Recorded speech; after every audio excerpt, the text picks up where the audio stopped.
नमस्कार दोस्तों, मैं आपका दोस्त रॉकरूप्स आपके चैनल योर सक्सेस में आपका हार्दिक स्वागत है। दोस्तों, मैं लेके आया हूँ आज आपके लिए क्वेश्चन बाल विकास एवं शिक्षा शास्त्र पर। जी, मैं बात कर रहा हूँ चाइल्ड डेवलपमेंट एंड पेडागोजी पर। ये क्वेश्चन जो है दोस्तों आपके प्रीवियस एग्ज़ाम में आए भी हुए हैं और आने के चांसेस भी हैं। तो ये सीटेट, यूपीटेट और टेट एग्ज़ाम के लिए है और इसके लिए जो है दोस्तों आप शुरुआत से लेकर आखिरी तक के बने रहिए मेरे साथ। जिन्होंने चैनल को सब्सक्राइब नहीं किया है वो चैनल को सब्सक्राइब भी कर लें, क्योंकि आपको आने वाली वीडियो की नोटिफिकेशन मिलते रहे। देखिए दोस्तों, लाइव टेस्ट डेली दिया करें, क्योंकि इससे आपका ही प्रैक्टिस हो रहा है, इससे आप में ही सुधार हो रहा है। ठीक है, कुछ ना कुछ सीखने को मिल रहा है। ठीक है, तो जिसको तैयारी करना है वो समझ सकता है कि लाइव टेस्ट देने का क्या बेनिफिट है। ठीक है, तो ज़्यादा बात नहीं करते हैं, आते हैं पहले क्वेश्चन पर। वर्तमान शिक्षा व्यक्ति को जीवन से अलग करती है क्योंकि ऑप्शन ए है या जीवन का समग्र भाग का नहीं है, ऑप्शन बी है या व्यक्ति को दाना पानी देने में असमर्थ है, ऑप्शन सी है या व्यक्ति को नौकरी देने में असमर्थ है, ऑप्शन डी है या व्यक्ति की मूलभूत आवश्यकताओं की पूर्ति नहीं करती। बताइए इसका राइट आंसर क्या होगा। देखिए, अगर दोस्तों मैं बात करूं शिक्षा का मुख्य उद्देश्य क्या होता है, भाई अगर शिक्षा की बात आती है तो सीधी सी बात है व्यक्तित्व का सर्वांगीण विकास करना। लेकिन अगर मैं बात कर रहा हूं कि वर्तमान शिक्षा जो है अपने मूल उद्देश्य से जो है भटक चुकी है, क्योंकि ये सिर्फ केवल रोजगार पर आ गई है। इसलिए वर्तमान शिक्षा जो है व्यक्ति को जीवन से अलग कर रही है और अब जीवन के समग्र भाग का प्रतिनिधित्व नहीं करती है। मतलब ऑप्शन ए हमारा राइट होगा, बल्कि यह व्यक्ति को दाना पानी देने में असमर्थ है, नौकरी देने में असमर्थ है और मूलभूत आवश्यकताओं की पूर्ति नहीं करती, ये चीज़ बाद में। लेकिन मैं बता रहा हूँ यह जीवन का समग्र भाग नहीं है। ए ऑप्शन हमारा राइट होगा। बहुत बढ़िया, ठीक है, ए ऑप्शन हमारा राइट है। ठीक है, आगे आते हैं क्वेश्चन नंबर सेकंड पर। क्वेश्चन नंबर सेकंड आपके सामने ये रहा। शिक्षण की आधुनिक संकल्पना के अनुसार एक अध्यापक को मुख्य भूमिका निभानी चाहिए। ऑप्शन ए है दार्शनिक की, ऑप्शन बी है मित्र की, ऑप्शन सी है कार्य सहभागी की, ऑप्शन डी है अनुदेशक की। बताइए शिक्षण की आधुनिक संकल्पना के अनुसार एक अध्यापक को मुख्य भूमिका निभानी चाहिए, इसका राइट आंसर क्या होगा। अगर मैं अनुदेशक की बात करूं तो अनुदेशक का मतलब जानते क्या होता है। अनुदेशक का मतलब होता है इंस्ट्रक्टर। ठीक है, इंस्ट्रक्टर होता है। ठीक है, अगर मैं बात करूं शिक्षण की जो आधुनिक संकल्पना है, इसके अनुसार जो है अध्यापक की जो मुख्य भूमिका है वो कार्य सहभागी की होनी चाहिए। मतलब मैं बात कर रहा हूँ वर्क पार्टिसिपेट। ठीक है, क्या कर रहा हूँ, वर्क पार्टिसिपेट। ठीक है, ताकि जो है छात्रों में जो है कौशल का विकास हो सके। ठीक है, अध्यापक की भूमिका जो है कार्य सहभागी की होगी, क्योंकि छात्रों का कौशल में विकास हो सके। अगर मैं बात करूं मित्र की तो मित्र नहीं होगा, क्योंकि मित्र जो है बहुत किताबों में दिया गया है, लेकिन वो गलत है। आपका राइट आंसर दोस्तों सी होगा, कार्य सहभागी। ठीक है, मित्र नहीं होगा। मित्र बहुत जगह दिया गया है, लेकिन उसमें कंफ्यूज मत होना। ठीक है, तो सी हमारा राइट ऑप्शन है। यहाँ पर चलते हैं, आगे आते हैं क्वेश्चन नंबर थर्ड पर। क्वेश्चन नंबर थर्ड आपके सामने ये रहा। एक विषय पर सर्वाधिक एवं आधुनिकीकरण सूचना किस स्रोत से प्राप्त होती है। ऑप्शन ए है विश्वकोश, ऑप्शन बी है इंटरनेट, ऑप्शन सी है नवीनतम अकादमिक पत्रिकाएं, ऑप्शन डी है अंतर्राष्ट्रीय सम्मेलन। बताइए एक विषय पर सर्वाधिक आधुनिकीकरण से सूचना किस स्रोत से प्राप्त होती है। अगर मैं सूचना की बात करूं, बताइए इसका राइट आंसर क्या होगा। देखिए, अगर मैं सूचना की बात करता हूं तो अंतर्राष्ट्रीय सम्मेलन से तो हमारी ज़्यादा सूचना तो प्राप्त होने वाली नहीं है। अगर मैं अकादमिक पत्रिकाओं की अगर बात करूं तो उससे भी नहीं होता। सीधी सी बात है भाई, एक विषय पर सर्वाधिक आधुनिकीकरण सूचना जो है वो हमारा इंटरनेट है, क्योंकि इसके द्वारा जो है दोस्तों आसानी से सूचना का आदान प्रदान कर सकते हैं। ठीक है, तो ये चीज़ समझा करिए कि क्वेश्चन का मतलब क्या है। ठीक है, उसको समझने की कोशिश करो। इंटरनेट क्या है, इंटरनेट जो है हमें सूचना क्या करता है, एक दूसरे को क्या करता है, आदान प्रदान करते हैं। हम लोग सेंड करते हैं ना, रिसीव करते हैं ना, तो ये चीज़ें समझिए। ठीक है, तो बी हमारा राइट होगा, इंटरनेट। बहुत बढ़िया आंसर आप सभी लोगों का, बहुत उम्दा। आगे आते हैं क्वेश्चन नंबर 4 पर। क्वेश्चन नंबर 4 आपके सामने ये रहा। आपकी कक्षा में कुछ छात्रों का ध्यान पढ़ने से हट गया है, आप उनका ध्यान पुनः केंद्रित करने के लिए कौन सा उपाय करेंगे। मान लो कि आप कक्षा में पढ़ा रहे हैं, ठीक है, और कुछ बच्चों का क्या होता है, मार्ग भटक जाता है। मतलब कहते नहीं हम लोग कि मार्ग से मत भटको, तो ध्यान उनका भटक जाता है, तो आप क्या करेंगे। ऑप्शन ए है छोटी सी शारीरिक क्रिया करवाना, ऑप्शन बी है थोड़ी देर के लिए कक्षा को निलंबित करना, ऑप्शन सी है बच्चों को ध्यान लगाने के लिए कहना, ऑप्शन डी है बच्चों को खेल के लिए भेजना। बताइए इसका राइट आंसर क्या होगा। इसमें कई दोस्त कह रहे होंगे इतना क्वेश्चन सरल है, तो लेकिन एक चीज़ समझिए, जो पैडागॉजी होती है ना, ये जैसे हरियाणा में आया हुआ क्वेश्चन है, ठीक है। तो आप जो देख रहे हैं कि क्वेश्चन तो यही रहता है, ठीक है। एग्जाम में क्या होता है, क्वेश्चन आपको यही आएगा, तब भी आप कहोगे कि ये क्वेश्चन सरल है, लेकिन ये जो ऑप्शन देख रहे हैं ना, इनकी लैंग्वेज जो है ना बदल जाती है ना, तो सब कन्फ्यूज़न हो जाते हो, तब कोई नहीं कर पाता। इसलिए कह रहे हैं कि क्वेश्चन को पढ़ना सीखे, ऑप्शन चेंज हो जाते हैं, इस चीज़ को याद रखिएगा आप लोग, ठीक है। ये मत सोचिए कि क्वेश्चन सरल होता है, हलवा है, पूड़ी है, ठीक है। जब एग्जाम में लैंग्वेज जब बदल जाती है ना, भाषा बदल जाती है ना ऑप्शन की, तब पता चलता है कि हलवा पूड़ी है कि छोला भटूरा जैसा मसाला है, ठीक है। तो ये चीज़ याद रखिएगा। बताइए इसका राइट आंसर क्या होगा। देखिए, अगर मैं बात करूं दोस्तों कि छात्रों का अगर ध्यान भटक जाए, तो आप केंद्रित जब कराएंगे तो सीधी सी बात है, शारीरिक क्रिया तो करवाएंगे नहीं, और आप क्लास तो निलंबित तो करेंगे नहीं कि क्लास ही खत्म कर देनी, जाओ बेटा घर जाओ, ऐसा करो, ठीक है, ऐसा तो करोगे नहीं। और बच्चों के लिए खेल भेज देना, बहुत सही, मतलब अगर ध्यान भटक गया तो खेलो जाके, नहीं भैया, सीधी सी बात है, अगर क्लास छात्रों का ध्यान जो है भंग हो गया है, तो अध्यापक क्या करेगा, अध्यापक पुनः जो है ध्यान केंद्रित करने को कहना चाहिए, क्योंकि ध्यान भंग होना कोई दोष नहीं है, और इसको जो है तुरंत दूर किया जा सकता है। तो ऑप्शन हमारा जो राइट होगा, सी हमारा राइट होगा। बहुत बढ़िया आंसर आप सभी लोगों का, बहुत ज़बरदस्त। आगे आते हैं क्वेश्चन नंबर 5 पर।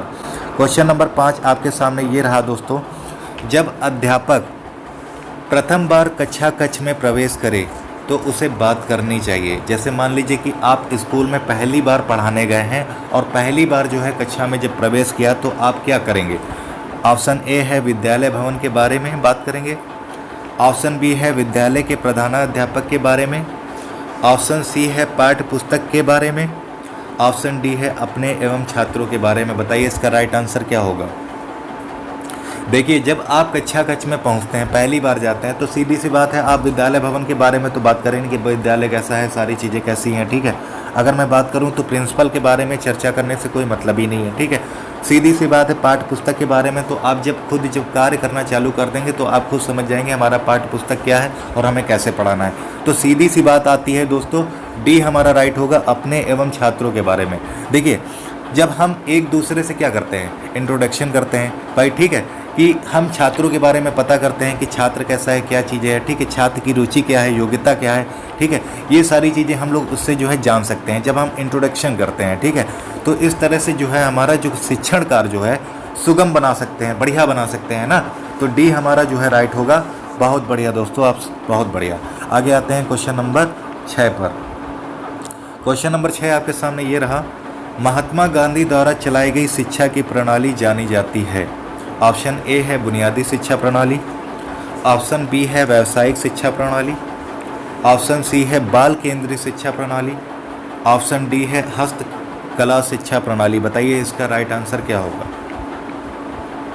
देखिए, व्यावसायिक में अगर बात करें तो व्यावसायिक में जानते हो दोस्तों, व्यावसायिक में हस्तकला, कृषि, ये सब खुद आ जाते हैं, ठीक है, व्यावसायिक में ये सारी चीज़ें खुद आ जाती हैं। तो बताइए इसका राइट आंसर क्या होगा। देखिए, अगर महात्मा गांधी जी की मैं बात करूं, तो महात्मा गांधी जो द्वारा चलाई गई शिक्षा की प्रणाली है, वो है दोस्तों बुनियादी शिक्षा प्रणाली, ठीक है। और इसको हम लोग क्या कहते हैं, बुनियादी शिक्षा प्रणाली को हम लोग क्या कहते हैं, वर्धा शिक्षा प्रणाली, ठीक है, वर्धा शिक्षा प्रणाली भी बोलते हैं, याद रखिएगा, ठीक है। और इस शिक्षा प्रणाली का उद्देश्य जो है विद्यार्थियों को उनके भावी जीवन में आत्मनिर्भर बनाना, ठीक है, बुनियादी शिक्षा प्रणाली का, ठीक है। और बात करूं तो हस्तकला शिक्षा प्रणाली, बाल केंद्रित शिक्षा प्रणाली, व्यावसायिक शिक्षा प्रणाली, ये चीज़ नहीं है। तो ऑप्शन हमारा जो राइट होगा दोस्तों, ए हमारा राइट है, बुनियादी शिक्षा प्रणाली। बहुत बढ़िया आंसर आप सभी लोगों ने करा, बहुत बढ़िया। आगे आते हैं क्वेश्चन नंबर 7 पर। क्वेश्चन नंबर 7 आपके सामने ये रहा, अध्यापक का कौन सा कार्य उपर्युक्त अधिगम वातावरण बनाने में मदद नहीं करता है। नहीं करने की बात कर रहा है, क्वेश्चन को ध्यान से पढ़ लेना, यहाँ तो मैं तो बता देता हूँ कि गलती ना करो, ठीक है। बताइए, ऑप्शन ए है बच्चों को सुरक्षा का भाव देना, ऑप्शन बी है बच्चों को स्वतंत्रता का भाव देना, ऑप्शन सी है बच्चों को अन्य बच्चों की आलोचना करना, ऑप्शन डी है बच्चों को निर्भय बनाना। बताइए इसका राइट आंसर क्या है। देखिए, अगर ऑप्शन आप देखोगे फर्स्ट, तो सुरक्षा का भाव देना, ये तो भैया अधिगम वातावरण बनाता है, ठीक है, ये तो सही है भाई। सुरक्षा का भाव देंगे आप, बच्चों को स्वतंत्रता भी देंगे, ऐसा तो है नहीं कि बाउंडेशन सारी चीज़ें लगा देंगे, थोड़ी बहुत तो स्वतंत्रता देनी चाहिए ना। और अगर मैं बात करूं कि जो है बच्चों को बच्चों की आलोचना करने देना, ये आलोचना करने वाला तो कोई है नहीं, ठीक है। बच्चों को निर्भय तो बनाओगे लेकिन मदद नहीं करता है तो आप अन्य बच्चों की आलोचना नहीं करने देंगे, ठीक है। आलोचना समझ गए, मतलब देखिए सीधी सी बात है, अध्यापक द्वारा जो है किया गया कार्य ही अधिगम वातावरण को बनाने का कार्य करता है, ठीक है। और अध्यापक द्वारा ही ऐसा कार्य नहीं करना चाहिए क्योंकि जिससे अधिगम वातावरण दूषित हो, ठीक है। मतलब हमारी जो है शिक्षण प्रक्रिया बाधित हो, ठीक है। और बच्चों को क्या है, आप दंड नहीं दे सकते हैं, ठीक है, आलोचना नहीं करवा सकते हैं, ठीक है। ये सारी चीज़ें याद रखिएगा। सी हमारा राइट ऑप्शन होगा, बच्चों को अन्य बच्चों की आलोचना करने देना, ठीक है, ये मदद नहीं करता है, ठीक है। तो सी हमारा राइट आंसर है। आगे आते हैं क्वेश्चन नंबर 8 पर। क्वेश्चन नंबर 8 आपके सामने ये रहा, निम्न में से कौन छात्रों के पलायन का कारण नहीं होता है? ऑप्शन ए है अरुचिकर विद्यालय कार्यक्रम, ऑप्शन बी है अध्यापक का पक्षपात व्यवहार, ऑप्शन सी है बहुत अधिक गृहकार, ऑप्शन डी है बहुत अधिक छुट्टियां। बताइए निम्न में से कौन सा छात्रों के पलायन का कारण नहीं होता है, बताइए। इसका राइट आंसर क्या होगा, आप लोग टाइप करके बताइए।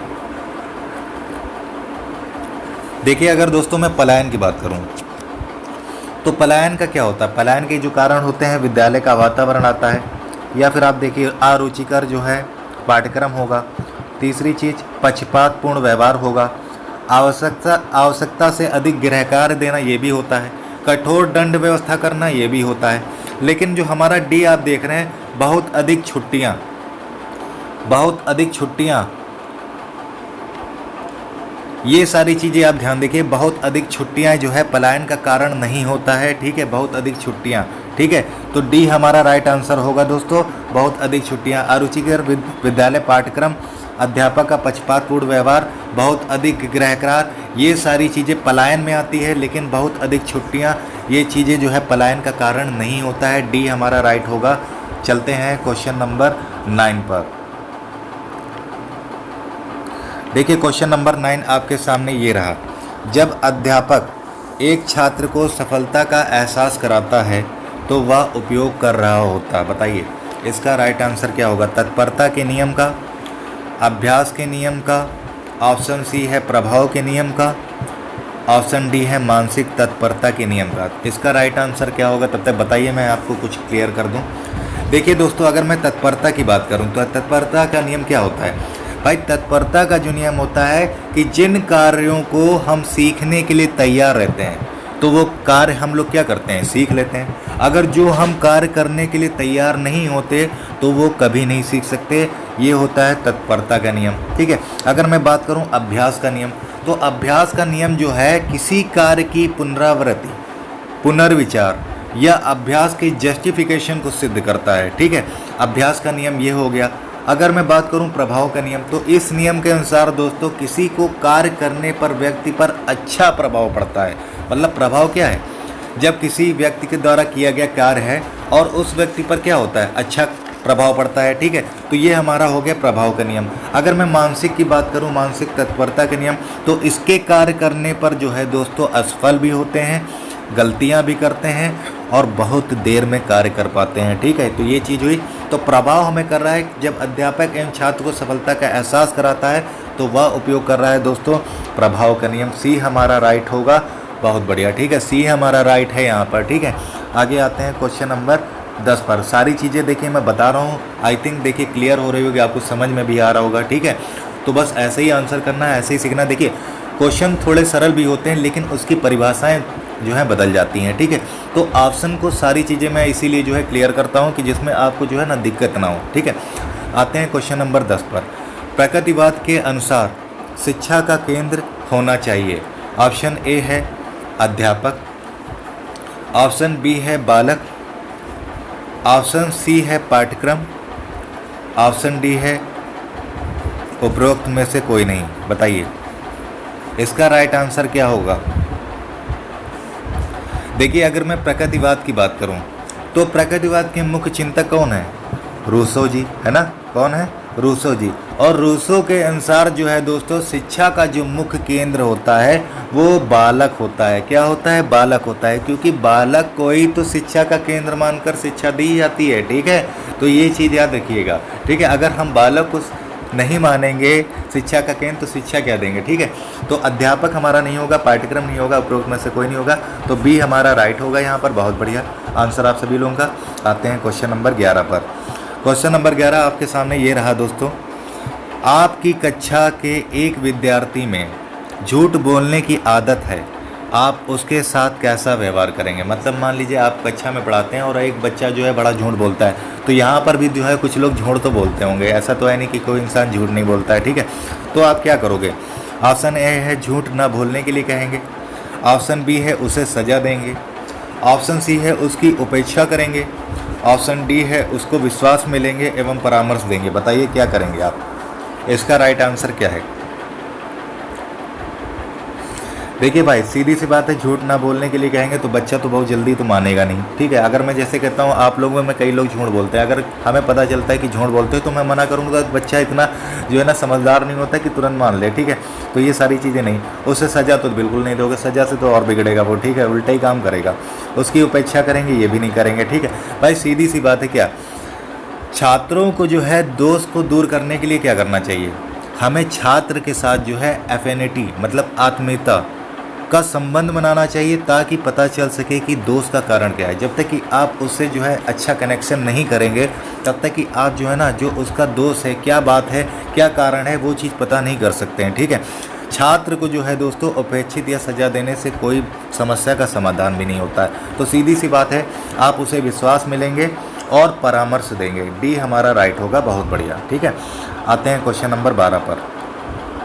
क्वेश्चन नंबर 12 आपके सामने ये रहा, प्रतिभावान बच्चों की शिक्षा के लिए सर्वश्रेष्ठ प्रावधान है। ऑप्शन ए है योग्यता के आधार पर समूह बनाना, ऑप्शन बी है दोहरी कक्षा उन्नति देना, ऑप्शन सी है कार्यक्रम को समृद्ध बनाना, ऑप्शन डी है विशिष्ट विद्यालयों का प्रावधान करना। इसका राइट आंसर क्या होगा? देखिए, क्वेश्चन अगर अच्छे लगते हैं, आपको लगता है कि हम आपकी कुछ मदद कर पा रहे हैं, तो आप जो है ना शेयर कर दिया करें। ज़्यादा से ज़्यादा जो है ना, कम से कम 100 लोगों के ऊपर तो होना चाहिए। अगर लग रहा है कि अच्छे क्वेश्चन है, अच्छा मैं बता रहा हूँ, कुछ अच्छा सीख रहे हो आप लोग, तो शेयर जो है ना, और सब्सक्राइब और लाइक में कमी ना करिए। इसमें कई लोग हैं जो कि देखिए आंसर दे रहे हैं लेकिन सब्सक्राइब नहीं कर रहे हैं। तो भैया सब्सक्राइब नहीं करोगे तो नोटिफिकेशन कैसे मिलेगा ये बताओ? घर में तो ईमेल आएगा नहीं। ठीक है, और कोरियर इस टाइम सारी सुविधाएँ जो है बंद रखी हैं। ठीक है, तो बताइए इसका राइट आंसर क्या होगा? देखिए दोस्तों, अगर मैं प्रतिभावान बच्चों की बात करूं तो टर्मन के अकॉर्डिंग जो होती है इसकी IQ क्या होती है? 130 के ऊपर होती है प्रतिभावान बच्चों की। ठीक है, अगर मैं बात कर रहा हूं कि प्रतिभावान बच्चों की शिक्षा के लिए जो है शैक्षिक कार्यक्रम को समृद्ध बनाना चाहिए। नहीं समझे? कार्यक्रम को समृद्ध बनाना चाहिए, क्योंकि योग्यता के आधार पर जो है समूह बनाने से कम योग्यता वाले बच्चों में कुंठा की भावना आएगी। इसलिए सारे जो ऑप्शन हैं वो बिल्कुल गलत हैं। योग्यता के आधार पर समूह बनाना तो लोगों में जो क्या है, कुंठा की भावना पैदा होती है। अगर मैं बात करूं दोहरी कक्षा को नहीं देना, ये भी नहीं। विशिष्ट विद्यालयों का प्रावधान करने से कोई फ़ायदा नहीं। तो ऑप्शन हमारा जो राइट होगा सी, कार्यक्रम को समृद्ध बनाना। ठीक है, ये चीज़ याद रखिएगा, ऑप्शन हमारा सी राइट है। आगे चलते हैं क्वेश्चन नंबर 13 पर। क्वेश्चन नंबर 13 आपके सामने ये रहा, राष्ट्रीय शिक्षा नीति 1986 के अनुसार शिक्षा पर निवेश कुल राष्ट्रीय उत्पादन का प्रतिशत होना चाहिए। ऑप्शन ए है 6%, ऑप्शन बी है 10%, ऑप्शन सी है 4%, ऑप्शन डी है 3%। बताइए इसका राइट आंसर क्या होने वाला है? बताइए। कमेंट सबके देखता हूँ आंसर आप लोग। ठीक है, बस बतियाने लगते हो बीच बीच में। ठीक है, मार से मत भटको बच्चों, दोस्तों मार से मत भटकिए, क्योंकि एग्जाम को देखिए एकदम हमें सक्सेस भी होना है। ठीक है, ये चीज़ याद रखिएगा। देखिए, अगर मैं बात करूं दोस्तों, भारत के जो प्रधानमंत्री राजीव गांधी द्वारा जो है शिक्षा में सुधार के लिए जो राष्ट्रीय शिक्षा नीति बनाई गई थी 1986 लागू किया गया था, जिसमें शिक्षा के लिए जो है धन की कमी को पूर्ण करने के लिए जीडीपी क्या होता है पता है? जीडीपी होता है दोस्तों हमारा सकल घरेलू उत्पाद, मतलब इसको कहते हैं ग्रॉस डोमेस्टिक प्रोडक्ट। ठीक है, जीडीपी का फुल फॉर्म मैं बता रहा हूँ, डोमेस्टिक प्रोडक्ट, ये चीज़ होता है। तो जीडीपी जो जीडीपी का जो है दोस्तों 6% जो है शिक्षा खर्च करने का प्रावधान किया गया था। और यही शिक्षा जो है, यही सुझाव जो है 1964 में कोठारी आयोग द्वारा भी किया गया था। ठीक है, तो हमारी जो जीडीपी का जो है 6% की बात कर रहा हूँ। ठीक है, तो ऑप्शन हमारा क्या राइट होगा, ए हमारा राइट होगा 6%। ठीक है, ए हमारा राइट ऑप्शन। ठीक है, बहुत बढ़िया। आगे चलते हैं क्वेश्चन नंबर 14 पर। क्वेश्चन नंबर 14 आपके सामने ये रहा, स्कूल प्रशासन कमज़ोर बच्चों के लिए आयोजित अतिरिक्त कक्षाओं में से कुछ आपको आवंटित करता है। एक अध्यापक के रूप में आपकी क्या प्रतिक्रिया होगी? ऑप्शन ए है प्रतिवाद करेंगे और कक्षा नहीं लेंगे। ऑप्शन बी है निर्णय के पुनर्विचार का आग्रह करेंगे। ऑप्शन सी है विद्यार्थियों से कहेंगे कि वे स्वयं तैयारी करें। ऑप्शन डी है इसे अपने दायित्व के रूप में स्वीकार करेंगे। बताइए इसका राइट आंसर क्या होगा? अरे ये समझ लीजिए कि अगर मान लीजिए कि स्कूल का प्रशासन है, ठीक, स्कूल प्रशासन द्वारा जो है अगर मान लीजिए कि आपकी कोई गलती हो गई है, तो आपका कोई दोष रहित है, तो आप क्या करोगे?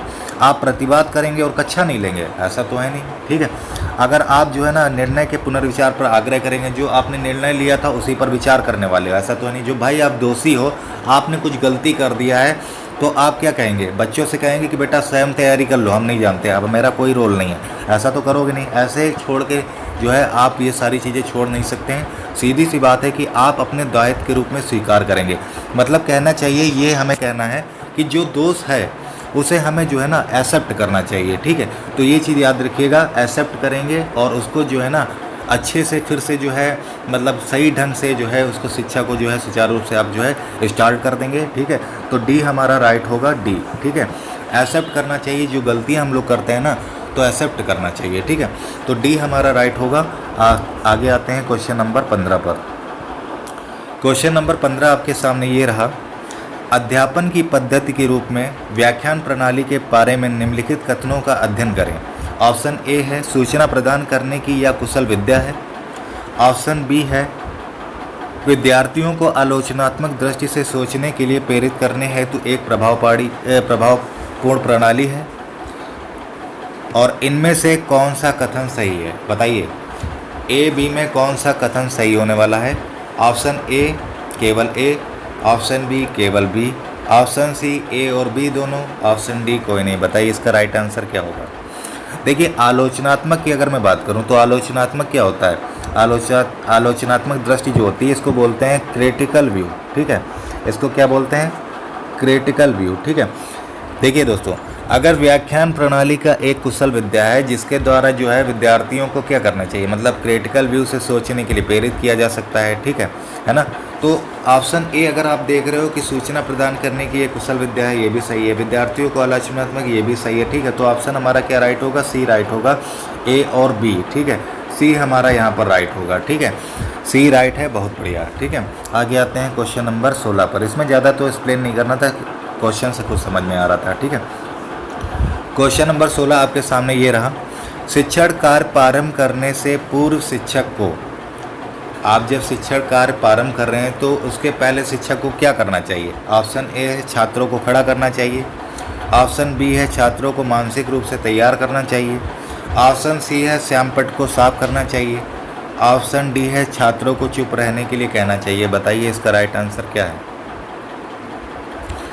भैया, जब आप शिक्षक कार्य प्रारंभ कर रहे हैं तो प्रारंभ करने के पूर्व जो है शिक्षक को छात्रों को मानसिक रूप से तैयार करना चाहिए। क्यों तैयार करना चाहिए? इसमें जो है छात्रों की जो ग्रहण क्षमता होती है, मतलब रिसेप्टिव कैपेसिटी, ठीक है, क्या होती है? Receptive capacity. ठीक है, ये जो है बढ़ जाती है। रिसेप्टिव जो कैपेसिटी है ये क्षमता बढ़ जाती है और जो है हमारा कक्षा कक्ष में क्या होता है? अनुशासन स्थापित हो जाता है, जिससे शिक्षण कार्य जो है अत्यधिक प्रभावी होती है। बल्कि आप जो है छात्रों को खड़ा कराएंगे, आप जो है ना श्यामपट्ट को साफ कराएंगे, चुप करने के लिए कहेंगे, ये सारी चीज़ें नहीं, आप छात्रों को मानसिक रूप से तैयार करेंगे। ठीक है, क्योंकि अनुशासन बना रहे और कार्य जो है ना शिक्षण कार्य अत्यधिक प्रभावी हो सके। ठीक है, तो हमारा जो राइट होगा बी राइट होगा, बी राइट है। बहुत बढ़िया दोस्तों, बहुत उम्दा। आगे आते हैं क्वेश्चन नंबर 17 पर। क्वेश्चन नंबर 17 आपके सामने ये रहा, शिक्षण करते समय आपको लगे कि जो कुछ आपने पढ़ाया है वह सही नहीं है तो आप क्या करेंगे? ऑप्शन ए है प्रकरण अधूरा छोड़ देंगे और दूसरा प्रकरण शुरू कर देंगे। ऑप्शन बी है छात्रों से कहेंगे कि गलती हुई है उसे ठीक कर देंगे। ऑप्शन सी है छात्रों का उससे ध्यान हटा देंगे। ऑप्शन डी है छात्रों को डांट पिलाएंगे। बताइए इसका राइट आंसर क्या होगा? भाई अगर मान लीजिए आप शिक्षण कार्य कर रहे हैं, ठीक है, और शिक्षक द्वारा कोई तत्व गलत कह दिया जाए, जैसे मैं भी पढ़ाता हूँ, आप लोग भी जो है याद करते हो, तो मतलब कभी कभी क्या होता है कि कुछ गलत निकल जाता है, ठीक है, मतलब पढ़ा रहे हैं कुछ और, कहीं दिमाग और कहीं चला जाता है तो कुछ और बोलने लगते हैं ना। ये चीज़ देखिए होता है, तो क्या होता है फिर हम लोग क्या करते हैं बताइए? भाई सीधी सी बात है, जब आप जो है मार्ग से भटक जाए या कोई तत्व गलत कह दिया जाए तो शिक्षक को जो है अपनी गलतियों में तुरंत सुधार करना चाहिए और नया जो सही है, जैसे मैंने क्या करा, अगर गलत बोल दिया तो उसको जो है सुधार करना चाहिए और नया जो तत्व है, जो सही तत्व है, उसको जो है बोल देना चाहिए, ठीक है। तो ये चीज़ हमारा राइट होगा, ऑप्शन हमारा बी। छात्रों से कहेंगे कि गलती हुई उसे ठीक कर देंगे, ठीक है, बल्कि आप जो है ना प्रकरण को अधूरा नहीं छोड़ेंगे और छात्रों को ध्यान नहीं हटाएंगे और छात्रों को डांटने से कोई फ़ायदा नहीं, गलती आप कर रहे हो, छात्रों को क्या डांटोगे, ठीक है। तो सीधी सी बात है, छात्रों से कहेंगे गलती हुई और उसे ठीक कर देंगे, तो बी हमारा ऑप्शन राइट है, ठीक है। तो ये चीज़ आपको क्लियर हो गई होगी। आगे आते हैं क्वेश्चन नंबर 18 पर।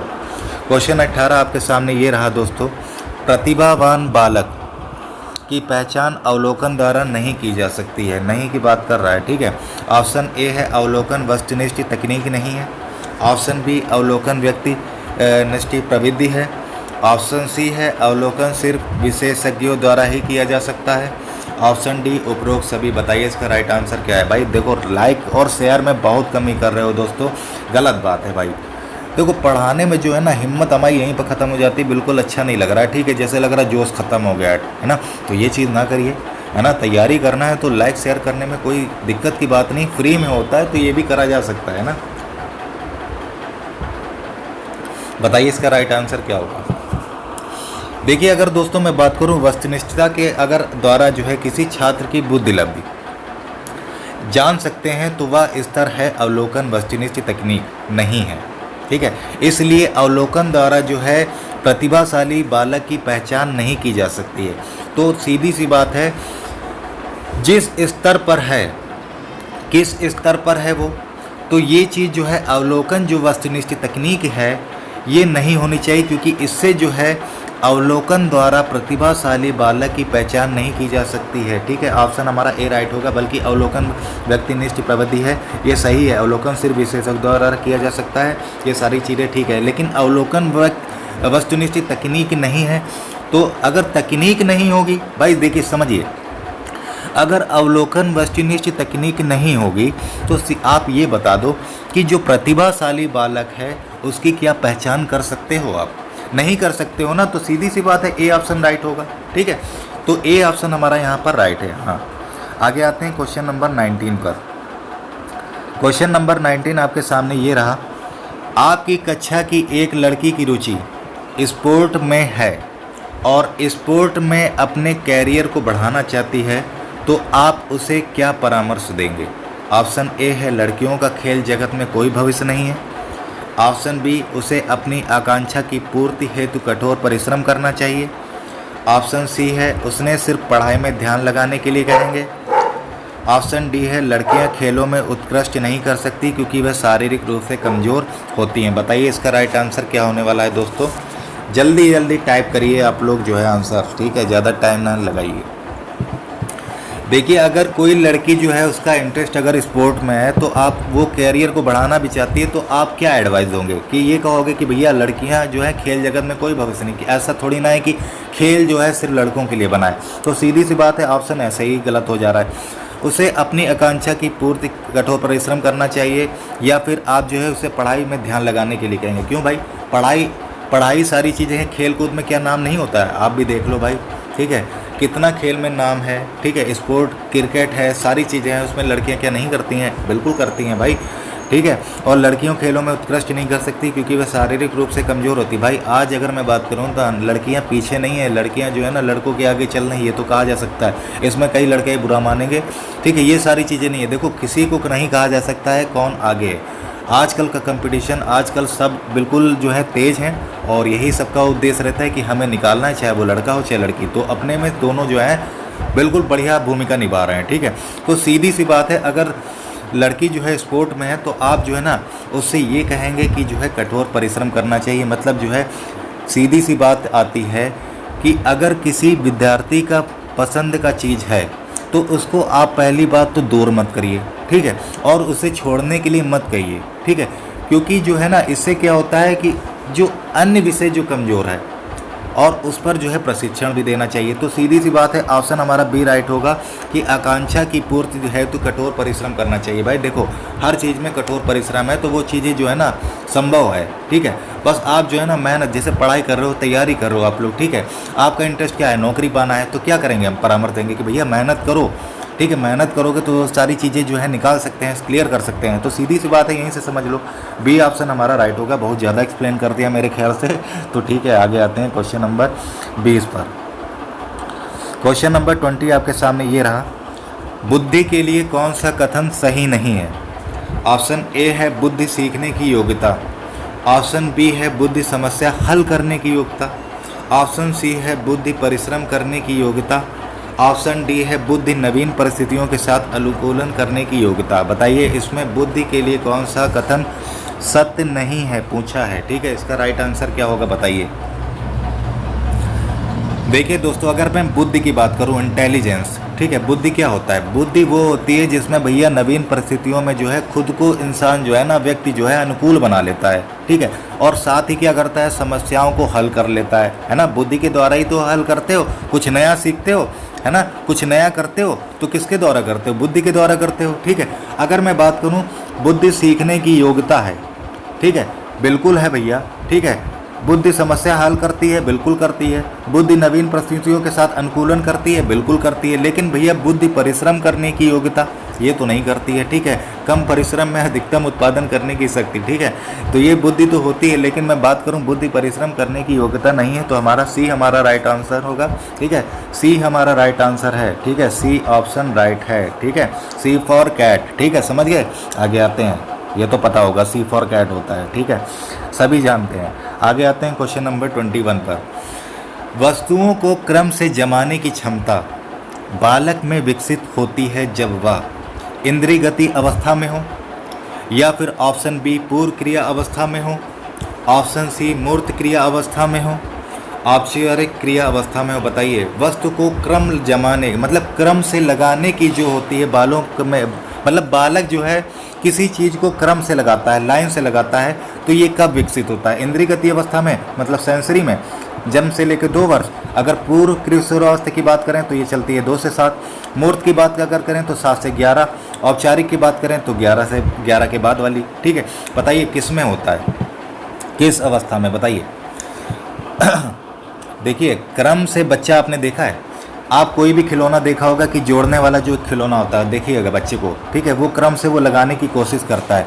तो बच्चा जो उम्र होता है ना, वो पूर्व क्रिया अवस्था में होता है, मतलब 2 से 7 वर्ष की अवस्था में होता है, वर्ष में होता है, ठीक है।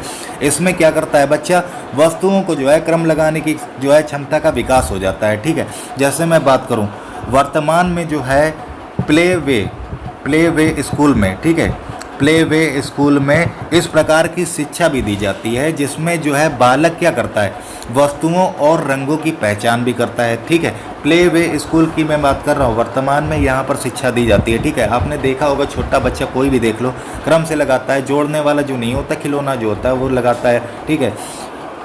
इनमें से कई होंगे भाई होंगे छोटे और जो है ना घर में होंगे बच्चे, तो वो देखा करिए आप लोग, ठीक है। तो ऑप्शन हमारा जो है बी राइट होगा यहाँ पर, ठीक है। आगे आते हैं क्वेश्चन नंबर 22 पर। भाई देखो अगर बालक के बारे में अगर समझना चाहते हो, बाल विकास पढ़ना चाहते हो ना, तो घर में जिनके छोटा बच्चा है ना, तो उसको जो है आसानी से उसकी क्रियाविधि देखिए वो करता क्या क्या है, ठीक है। तो सारी चीज़ें देखोगे ना तो उस टाइम आप बाल विकास को कुछ समझने लगोगे, ठीक है। ये चीज़ कई लोग कहते हैं ना सीडीपी जो है बहुत कठिन होती है, बाल विकास पेडागोजी मेरे को नहीं आती है, तो ऐसा कुछ नहीं है भाई, बच्चों को देख लो, ठीक है। सभी लोग जो है ना अपने अपने काम में बिजी हैं, लेकिन घर में क्या है, बच्चा क्या कर रहा है, क्या चीज़, उस चीज़ को समझो ना तो बाल विकास वहीं से तैयार होगा, ठीक है। तो आते हैं क्वेश्चन नंबर 22 पर। क्वेश्चन नंबर 22 आपके सामने ये रहा, अधिगम स्थानांतरण की योग्यता को बढ़ाने के लिए अध्यापक को नहीं करना चाहिए, क्या नहीं करना चाहिए बताइए। ऑप्शन ए है स्वक्रिया को प्रोत्साहित करना, ऑप्शन बी है रटने की प्रवृत्ति को प्रोत्साहित करना, ऑप्शन सी है सूझ द्वारा सीखने का विकास करना, ऑप्शन डी है समानीकरण पर बल देना। बताइए इसका राइट आंसर क्या होगा। अधिगम स्थानांतरण, देखिए अधिगम स्थानांतरण की योग्यता को बढ़ाने के लिए जो है आप स्वक्रिया को प्रोत्साहित करते हैं। भैया देखिए स्वक्रिया का मतलब क्या होता है, जो अपने अंदर जो क्रिया पैदा होती है, अपने अंदर कार्य करने की जो क्षमता पैदा होती है, ठीक है। तो भाई बिल्कुल इसको बढ़ाना चाहिए। अगर मैं कहूँ सूझ द्वारा सीखने का विकास करना, ठीक है, ये भी होना चाहिए। समानीकरण पर बल देना ये भी होता है। भाई ये चीज़ क्या है, ऑप्शन ए और सी और डी ये जो है अधिगम के स्थानांतरण की योग्यता को बढ़ाता है, ठीक है, अध्यापक ये द्वारा बढ़ाता है। अगर मैं बात करूं, अगर बी रटने की प्रवृत्ति को प्रोत्साहित करना, अध्यापक को जो है अधिगम को जो है बढ़ाने के लिए जो है बालक को रटने की बालक को जो है रटने की प्रवृत्ति को प्रोत्साहित नहीं करना चाहिए, ठीक है, क्योंकि रटना क्या है, रटेगा भूल जाएगा, कुछ नया नहीं सीखेगा, ठीक है। तो इसलिए जो है ऑप्शन हमारा बी राइट होगा, रटने की प्रवृत्ति को प्रोत्साहित करना। ये अध्यापक को बिल्कुल नहीं करना चाहिए। आप लोगों में जो आप सीखते हो ना, तो आप लोग भी मत रटा करें, क्योंकि परिभाषा को जो है ना, लैंग्वेज को समझने की कोशिश करा करो। देखो एक चीज़ हमेशा याद रखिएगा, इसमें से कई आप लोगों में है जो हमें पता चलता है कि आप लोगों को जो पढ़ते हो वो भूल जाते हो। भूलने का कारण जानते हो क्या है, there is a reason behind it. कारण ये है दोस्तों कि जो आप लोग पढ़ते हो ना उसको रट के पढ़ते हो, ठीक है, उस लैंग्वेज को वहीं से पढ़ लिया, वही चीज़ आप बोलते हो, इसलिए आप भूल जाते हो। कभी चीज़ तैयारी अगर आप करते हो ना तो वो अपनी भाषा में उसको जो है पढ़ा करें, अपनी भाषा में उसको जो है बदलने की कोशिश करें, तब आप बता रहे हैं डेफिनेटली कभी नहीं भूलेंगे। चाहे कोई भी नियम हो, चाहे थॉर्नडाइक हो, सिद्धांत हो, कोई भी चीज़ हो, आप कभी नहीं भूलेंगे जब आप उसको अपनी लैंग्वेज में बदलेंगे, ठीक है। तो ये चीज़ याद रखिएगा, ठीक है। आगे आते हैं क्वेश्चन नंबर 23 पर। ये रहा थोड़ा सा आपके लिए डेमो था, बीच बीच में जानते हो थोड़ा सा देना पड़ता है, ठीक है। और क्वेश्चन नंबर 23 आपके सामने ये रहा, परिपक्वता का एक उदाहरण है कि जब बालक सीखता है। ऑप्शन ए है चित्रांकन करना, ऑप्शन बी है पढ़ना, ऑप्शन सी है साइकिल चलाना, ऑप्शन डी है चलना। बताइए परिपक्वता का क्या उदाहरण है कि जब बालक सीखता है। परिपक्व का मतलब जानते हैं मैच्योरिटी, ठीक है। बताइए इसका राइट आंसर क्या होगा। देखिए परिपक्व क्या है, परिपक्व एक जो है सतत चलने वाली प्रक्रिया है, ठीक है, जिसमें क्या होता है बालक का जो है शारीरिक विकास होता है। परिपक्व का मतलब क्या है भाई, शारीरिक विकास कराना ना, शारीरिक विकास तो होता है और इसमें शामिल जो है शरीर में जो है उत्तरोत्तर विकास, चलना, ठीक है, खेलना, चलना, ये सारी चीज़ें आता है। तो ऑप्शन जो है ना हमारा डी राइट होगा, ठीक है। क्या राइट होगा, डी राइट होगा, चलना, क्योंकि परिपक्व का क्या है शारीरिक विकास है ना, बल्कि आप चित्रांकन करा रहे हैं, पढ़ा रहे हैं, साइकिल अधिगम से नहीं है, ठीक है, साइकिल चलाना है, ठीक है, तो चलना चीज़ें, ठीक है। तो ये हमारा परिपक्व होता है, ठीक है, डी हमारा राइट आंसर होगा यहाँ पर, ठीक है। यहाँ पर चीज़ क्लियर हुई कि नहीं हुई, ठीक है। आगे आते हैं क्वेश्चन नंबर 24 पर। क्वेश्चन नंबर 24 आपके सामने ये रहा, निम्न में से कौन सा एक अधिगम का पहलू नहीं है। ऑप्शन ए है संज्ञानात्मक, ऑप्शन बी है भावात्मक, ऑप्शन सी है क्रियात्मक, ऑप्शन डी है आध्यात्मिक। बताइए इसका राइट आंसर क्या होगा। निम्न में से कौन एक अधिगम का पहलू नहीं है। देखिए अगर मैं संज्ञानात्मक कॉग्निटिव की बात करूं तो कॉग्निटिव क्या है भाई, कॉग्निटिव के द्वारा जो है बालक भाषा सीखने और मस्तिष्क के विकास के अन्य पहलुओं पर जो है ध्यान केंद्रित करता है, ठीक है। भावात्मक की अगर बात करें तो भाव पैदा होता है, मतलब, ठीक है। क्रियात्मक जो क्रिया कर रहा है, ठीक है। लेकिन आध्यात्मिक ये तो पहलू नहीं है ना, तो ऑप्शन हमारा डी राइट होगा यहाँ पर, आध्यात्मिक, ठीक है। देखिए अधिगम का तात्पर्य क्या है, अधिगम का मतलब क्या होता है, अधिगम का मतलब होता है सीखना, है ना, सीखना होता है जिसमें बालक जो है ना अपने प्रयास और अन्य प्रयास से सीखता है, ठीक है। लेकिन मैं आध्यात्मिक की अगर बात करूं, ठीक है। आध्यात्मिक की जो बात करें तो इसके ये जो है अंतर्मन से उत्पन्न होती है। मतलब आध्यात्मिक क्या है, हमारे अपने मन से, अंतर्मन से जो है उत्पन्न होती है, जो सीखने से उत्पन्न नहीं होती है। ठीक है, ये अधिगम नहीं है कि हमें ये सिखा रही है। ठीक है, ये अंतर्मन से सीख, मतलब अपने मन से आती है ना। तो डी हमारा जो है राइट होगा, आध्यात्मिक। ठीक है, तो ये सारी चीज़ें हैं। ठीक है, ये चीज़ हुई क्लियर। आगे आते हैं क्वेश्चन नंबर 25 पर। क्वेश्चन नंबर 25 आपके सामने ये रहा, ब्लूम के वर्गीकरण के आधार पर उद्देश्य आधारित प्रश्नों के निर्माण में कौन सा विकल्प असंगत है? ऑप्शन ए है विश्लेषण, ऑप्शन बी है मूल्यांकन, ऑप्शन सी है आत्मानुभूति, ऑप्शन डी है अनुप्रयोग। बताइए इसका राइट आंसर क्या होगा? ब्लूम के वर्गीकरण के आधार पर उद्देश्य आधारित प्रश्नों के निर्माण में कौन सा विकल्प असंगत है? ठीक है, बताइए इसका राइट आंसर क्या होगा? जल्दी कमेंट किया करो भाई। देखिए, अगर मैं ब्लूम जी की बात करूं तो ब्लूम के वर्गीकरण में जो है आधारित जो है ना, निर्माण में बहुत सारे घटक होना आवश्यक होता है। मतलब बहुत सारे घटक होते हैं। कौन कौन से घटक होते हैं ब्लूम जी में? देखिए, एक तो आता है ज्ञान, ठीक है, एक आता है समझ, ठीक है, और उसके बाद आता है विश्लेषण, फिर उसके बाद आता है मूल्यांकन, फिर उसके बाद आता है अनुप्रयोग, फिर उसके बाद करें तो संश्लेषण।